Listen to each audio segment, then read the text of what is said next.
And I said to myself, my goodness, why don't we know more about this? And then throughout my university career, I continued on I had a fascination with Tesla.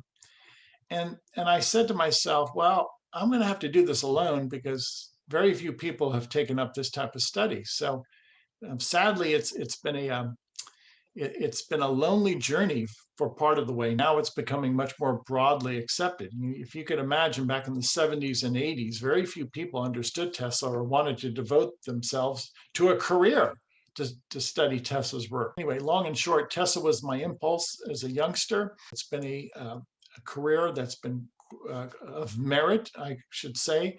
I'm happy that I've chosen this path. It's been a lot of work. I'll be the first person to tell you if you don't have a work ethic, don't bother.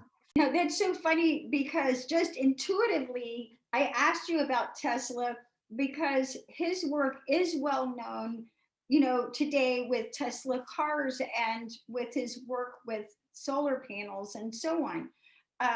But that's quite interesting that you took his work early on and brought it into the healing field. I don't have a car, but I do have a healing instrument. So, did you develop this healing instrument yourself?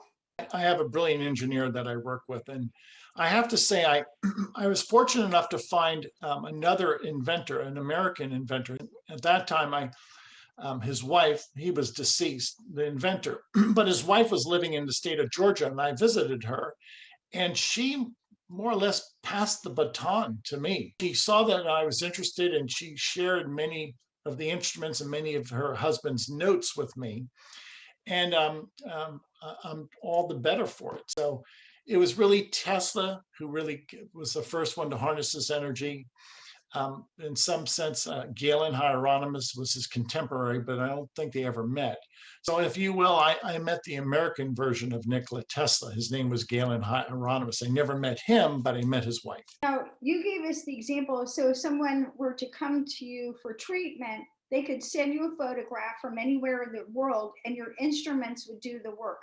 And you Yes. mentioned that they would be treated for a period of 24 hours. Would Yes. there need to be repeat treatments? Would they need to change their lifestyle, their diet, their supplements? Everybody's an individual. So I don't provide health consultation because I'm not a health expert. So I simply say to people, I will do my best as a scalar energy researcher on my end with your photograph.